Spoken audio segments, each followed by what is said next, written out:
Na medida que ele foi pegando pesado, teve um dia que as pessoas disseram: não dá para escutar ele, o sermão dele é bruto demais. Jesus foi tentar explicar que a carne dele era vida e o sangue dele era a verdadeira bebida, e que quem não participasse do corpo dele, do sangue dele, não tinha vida em si mesmo. E aqui vai um recado para os desigrejados que acreditam mesmo que vão para o céu. Essa turma mais nova que apareceu no Brasil: como é que você vai para o céu se você não está ligado no corpo? Como é que você pode ir para o céu se você não participa do corpo e do sangue? Não fui eu quem disse, foi Jesus quem disse: quem não participa do corpo e do sangue não tem vida em si mesmo, e quem não tem vida está morto. E o meu Deus não é Deus de mortos, é Deus de vivos.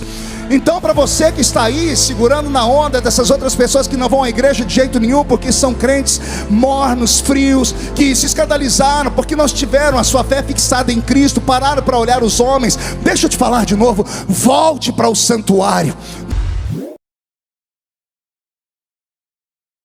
Os gideões missionários para os desigrejados. E como eu seria, entre aspas, desigrejado, eu tenho uma resposta para ele nesse vídeo. Olá, sou o pastor Frank Lima, você é muito bem-vindo ao canal Abrindo a Mente. E eu espero que hoje a sua mente esteja mais aberta e você venha a se edificar, exortar e consolar com estas palavras. Marco Feliciano falou que Jesus falou uma mensagem que era dura na beira da praia para as pessoas, dizendo que o seu corpo era verdadeiramente comida e o seu sangue verdadeiramente bebida. E as pessoas não entenderam. E o interessante é que Marco Feliciano até hoje também não entendeu o que Jesus estava falando. Porque ele estava dizendo o seguinte, que assim como as pessoas comem pão, comida, para viver, para elas viverem a vida eterna, precisariam acreditar em Jesus. Então essa fé em Jesus é como se comesse o fruto da árvore da vida, como se comesse o pão da vida. Crer em Jesus. É isso aí. E no dia da festa da Páscoa, a comemoração da saída da terra do Egito, que anualmente os judeus fazem, e Jesus participou, ele pegou o pão físico, feito do trigo, e pegou o vinho da uva. Eles usavam pratos, o Judas até molhou o pão no prato de Jesus, e Jesus partiu e disse: da mesma forma que eu estou partindo esse pão, o meu corpo será partido também em favor de muitos. Façam isso em memória de mim. A igreja entendeu. Sabe o que significa? É você falar de Jesus, que deu a vida para salvar, e quem crê está comendo o pão da vida, entende? E você também partiu o pão físico, como foi partido nos pratos, e como Jesus ordenou que partisse, e a igreja primitiva fez. Eles passavam de casa em casa perguntando quem estava precisando do pão para partir o pão. Eles fizeram isso. Porque aqui na terra só se vive através de pão. É o pão físico. E espiritualmente, a vida eterna, pela Escritura, é o pão da vida, que é Jesus. Mas o Marco Feliciano entende outra coisa. Ele entende que é comer um pedacinho de pão, um pedacinho pequenininho simbólico, a chamada consubstanciação, uma ceia simbólica extraída não sei de onde, que na Escritura não está, e um pouquinho de suco de uva. Então isso é que é a comunhão. Não é, meu amigo. Isso aí foi criado pelo protestantismo, baseado na transubstanciação criada pela Igreja Católica, que eles acreditam que a hóstia, que a bolachinha de trigo também, e que o vinho, é a transformação do corpo e do sangue de Jesus. Quer dizer, seria mais plausível. Então, é tão absurdo quanto se eles acreditassem, o seu Marco Feliciano acreditasse, que o corpo de Jesus fosse físico, fosse guardado num congelador, né? Guardado no freezer, para as pessoas ir comendo os pedacinhos dele, multiplicando, comendo um pedacinho de carne e de sangue. É tão absurdo quanto isso, entende? Então é o seguinte, ele falou sobre desigrejados. Isso é uma incógnita. A palavra igreja significa chamados para fora. Mas ele se referiu a desigrejados que estão fora do templo, chamando para o templo. Poxa, primeiro que igreja são os chamados para fora, é exatamente o que nós fizemos. Nós fomos chamados para fora. Se ensinaram errado e nós estávamos dentro do templo, nós viemos para fora. Estamos fazendo a coisa certa. Jesus falou em João capítulo 10.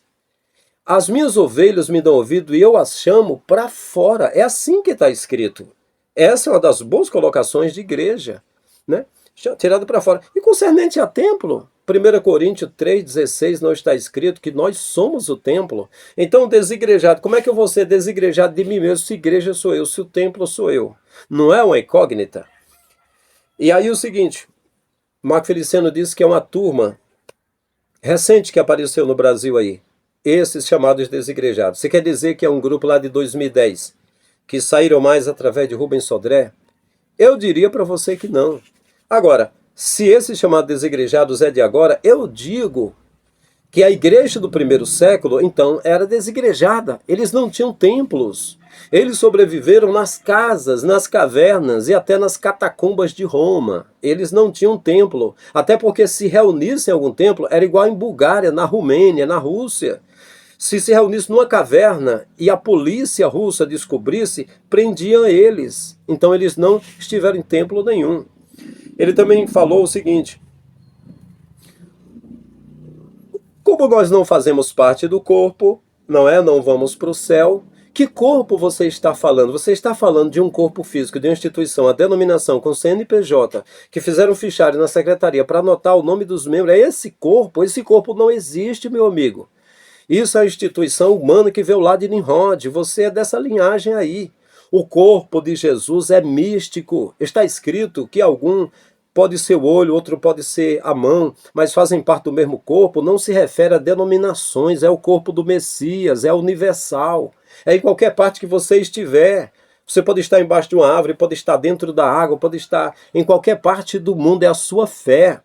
E só para respaldar isso, Jesus falou para a samaritana: o dia já veio e a hora chegou, que os verdadeiros adoradores adorarão ao Pai em espírito e em verdade. Porque o Pai, Deus é espírito, importa que os verdadeiros adoradores adorem em espírito. E Jesus disse para a samaritana: o dia veio, a hora chegou, que os verdadeiros adoradores não adorarão nem no templo e nem no monte, é em espírito. Você entende, seu Marco Feliciano? Está entendendo?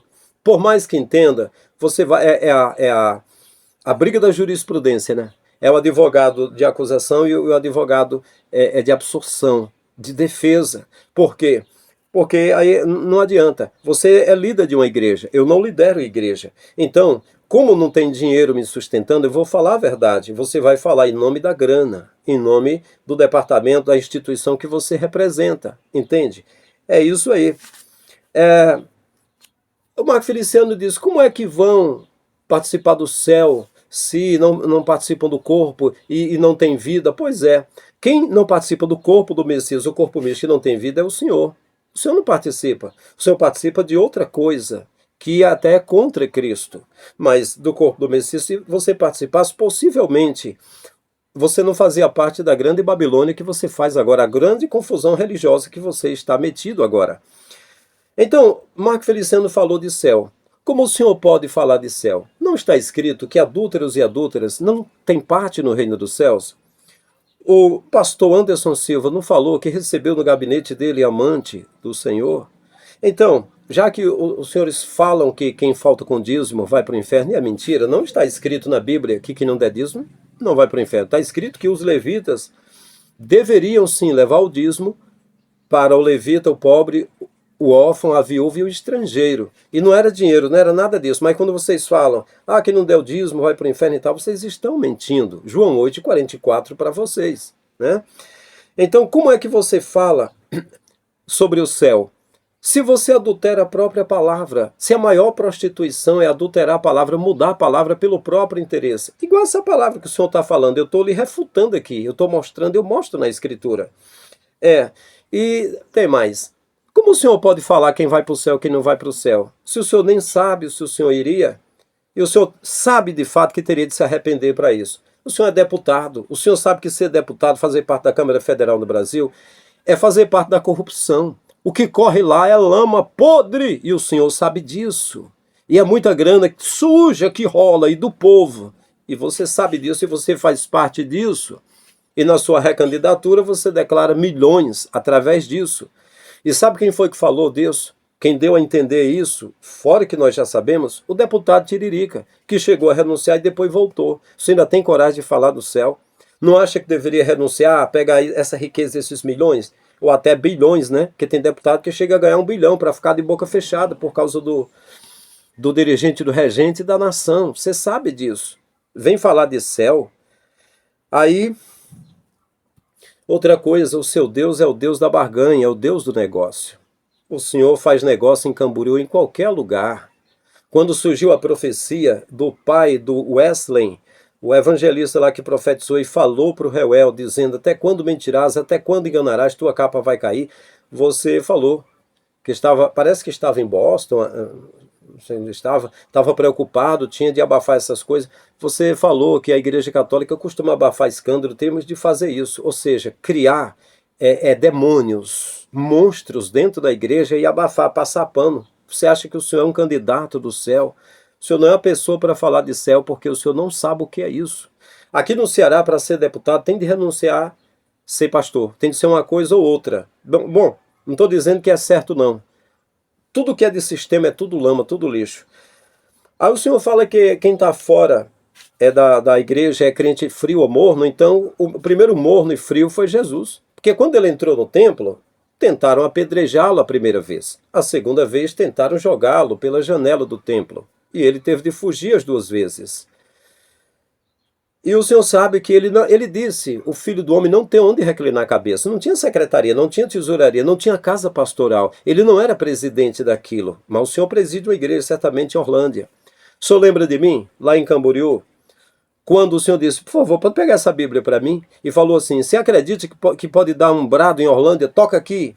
O senhor lembra? Talvez não lembre de mim. Eu sou aquele, pastor Frank, que estava lá em Camboriú. Pois é. Então, assim, crente frio e crente morno. O senhor fala que crente frio e morno. Então, aí eu lhe pergunto: Jesus era frio ou era morno? Porque ele não estava no templo. E a igreja primitiva era fria ou era morna? Eu acho que eles eram super fervorosos. E não estava lá no templo. Não é? Agora eu lhe pergunto, e na época do rei Acabe de Samaria e a rainha Jezabel, eles tinham 850 profetas no seu templo. Era 400 profetas de Baal e 450 de Asherá. Era o Deus de Israel na época. E a deusa, né? Porque o Elohim veio daí. As divindades que Israel tinha, que não é o Criador. E aqueles 850 profetas profetizavam e era um culto muito alegre. O Senhor estaria lá pregando no culto oficial, certamente. Porém, o profeta Elias estava longe, desigrejado. Estava andando, não fazia parte da igreja. Mas ele era frio ou era morno? Você fala que fora do templo é frio ou morno? Pois o Elias era quente. Ele desafiou os 850 profetas de Baal. E ele disse: olha, nós vamos fazer um desafio aqui, vamos preparar um altar, e vamos pôr madeira e pedra, e vamos pôr o cordeiro em cima, e vamos invocar, e o Deus que manda fogo sobre o altar, esse é que é Deus. Vamos ver se o Senhor é Deus ou se Baal é Deus, se o Criador é Deus ou se Baal é Deus. E eles fizeram aquilo, e eles se cortaram, e eles invocaram, fizeram tudo, e o fogo não caiu. Mas era 850 profetas no templo de Jezabel, servindo no palácio, no salão de reuniões, na igreja estava lá. E o desigrejado Elias, na hora que ele pegou as pedras e arrumou a madeira e botou o cordeiro em cima, e ele fez um córrego em volta do altar, e encheu de água, molhou tudo d'água, e quando começou a dizer: Criador, por tua causa foi que eu fiz isso, antes de terminar a frase, caiu fogo e queimou. Então, ele era desigrejado, era mais quente do que os profetas de Baal. Então essa teoria não bate. Não bate. E, na verdade, na carta da igreja da Ásia, que fala sobre o crente ou frio, não fala de pessoa fora de templo. Assim como também Hebreus, quando diz: não deixando a vossa congregação, como é o costume de alguns, não está falando de templo. Diz que são pessoas que já haviam deixado a circuncisão, a guarda do sábado, as coisas da lei, e estava agora na graça do Messias e estava querendo voltar para congregar nas coisas da lei, deixando a congregação da aliança. Está falando da nova aliança, não é templo, entendeu? Então o calor que o Senhor se refere é o calor da emoção. Porque através da emoção, através do show que o Senhor dá, que o Senhor é um showman, não é? O Senhor, o Abílio Satã e outros pregadores, vocês fazem um show. E esse show, os senhores conseguem hipnotizar as pessoas e transferir das contas das pessoas para vocês enricarem. Isaías chama os senhores de cães gulosos. Isso eu estou generalizando mais, né? Não estou me referindo apenas ao senhor deputado Marco Feliciano, né? Imagina só, o cara é vitrine de Camboriú, o número 1 de Camboriú, o lugar dos enganos, das pregações enganosas, é o número 1. Cezino Bernardino, o presidente, falou para mim na época que dava 20 mil para o que era vitrine. Já chegava a cobrar 20 mil para pregar no Nordeste. É presidente de uma igreja em Orlândia. Ainda se for convidado, certamente não vai de graça, não. Não. Aquele negócio de Mateus 10:10, dê de graça o que recebeu de graça, não tem esse negócio. Ainda que Oriel de Jesus tenha lhe dado um diploma de bacharel em 6 meses, ainda que tenha lhe consagrado em pouco tempo, porque era barganha, era negócio, mas o senhor não pode dar nada de graça. E ainda, além do mais, salário de deputado quase 50 mil. Mas ainda tem de dizer que tem de estar no templo, porque assaltar e furtar nas casas é mais difícil, mas no templo é preciso fazer que nem Benihim, tem de hipnotizar esse povo e transferir os bens das pessoas para vocês. Então, é preciso, não pode ser desigrejado, né? Para poder ser, sofrer o rapa, ser, como a gente fala no Nordeste, ser despescado, ser simplesmente assaltado. Tem de ir para lá, para o templo, né? Pois é. Concluindo o seguinte, o senhor Marco Feliciano disse que os crentes mornos e frios que estão fora do templo é porque não fixou a fé em Cristo, mas fixou em homens. Pelo que eu entendo, quem fixou a fé em homens foi o Senhor. Sabe por quê? Porque o Senhor viu em Benihim aquele cara que hipnotiza multidões de pessoas e jogava o paletó e as pessoas hipnotizadas. Ele é o David Copperfield da fé. Pode estar certo que David Copperfield conseguiria fazer um pouco melhor do que Benihim. E não era o Espírito Santo não, mas ele fazia melhor. Então o David Copperfield da fé que você se inspirou, você mesmo falou lá em Barueri, em uma vigília eu estava lá, que se inspirou em Benihim. Então você deixou os olhos em Cristo, deixou de fixar em Cristo e fixou no homem, Benihim. Um cara muito hipnótico. Eu duvido que Jesus fosse reunir pessoas para passar o manto e derrubar as pessoas. Isso é um ato mais para macumba, de magia negra, não tem nada a ver com o evangelho isso aí. Você se inspirou em Benihim. Mas também o Senhor se inspirou nos homens vitrine, as estrelas de Camboriú. E desejou ser pregador de Camboriú. E uma vez sendo pregador popular, o Senhor viu o rio de grana correndo nas mãos dos deputados e o Senhor se inspirou, olhou para os deputados e quis ser também. E pelo que eu vejo, o Senhor se inspirou sempre em homens. E eu duvido que o Senhor tenha a coragem de fazer o que Cristo disse, renunciar às riquezas, dar aos pobres e seguir a Cristo, não. O Senhor não vai renunciar aos homens, os seus olhos estão fixos nos homens. Aí em Camboriú, quando o Senhor falou sobre desigrejados, estava representando homens. Os homens te amam, o reino do mundo é seu e de Satanás também, mas o reino dos céus esqueça. Esse perfil do Senhor não representa o reino dos céus. Segundo o Messias, o Senhor tem milhões, mas perdeu a sua alma. Prefere agradar os homens do que agradar a Cristo. O Senhor fala sobre voltar para o santuário. A que santuário o Senhor se refere? Já que em 1 Coríntios 3,16, o santuário somos nós. Deus falou na Escritura, eu sou rei, a quem me faria morada vocês? Você não tem como me fazer morada. Natan falou para Davi, como é que você vai fazer um templo? Se Deus mesmo é quem faz uma morada para si, ele fará para si, ou seja, ele fez no Messias. Jesus mesmo disse, não vê tudo isso, não vai ficar pedra sobre pedra. E aí Jesus falou, eu derrubo esse templo, em 3 dias eu edifico novo. O templo do Criador não era aquele de pedra dos homens, mas Marco Feliciano se refere a templo de homens. E Jesus, ele, repito, disse a samaritana, o dia veio, desde que eu cheguei aqui, acabou a dispensação, a outra dispensação da lei, agora é da graça. O dia já veio e a hora chegou, que os verdadeiros não adoram, não é no templo. E Estevão, morrendo apedrejado, disse, ele não habita em templo feito por mãos humanas. E também Paulo falou aos atenienses, ele não habita em templo feito por mãos humanas. E então, você pode ver em todos os lugares nas Escrituras, existe umas 200 referências, mostrando que o templo não é o lugar de nós estarmos mais, de estarmos lá. Nunca foi o lugar de estarmos lá, né? Então, que santuário nós voltaríamos se nós somos o santuário desse Jesus? Então, é isso. O santuário para Marco Feliciano é a loja do Rapa, é o lugar que enquanto as pessoas forem lá e derem dinheiro para esse povo, a grande Babilônia estará de pé. Mas como a profecia diz que a grande Babilônia vai cair, então certamente esses comerciantes, como Marco Feliciano, Abílios Satânico e outros pregadores aí da prosperidade vão chorar, e outros padres também vão chorar, porque vai acabar a riqueza da Babilônia. Essa confusão religiosa arrebanha pessoas e deixa riqueza para os senhores. Mas é só aqui. Não acreditem que o céu esteja aguardando vocês. Está escrito em Apocalipse 21:8, de fora ficarão os covardes. Vocês são covardes. Vocês sabem que teriam de se arrepender, mas não encontram o lugar de arrependimento porque são fariseus. E Jesus já falou que tem para vocês. Então, boa sorte, se preparem, é isso aí. Então, meus queridos, é isso, né? Diga nos comentários o que você acha. Se eu estou usando a escritura errada, se a escritura está errada, me mostra como é a escritura, tá bom? Diga o que você acha. Grande abraço, até o próximo vídeo. Estamos juntos.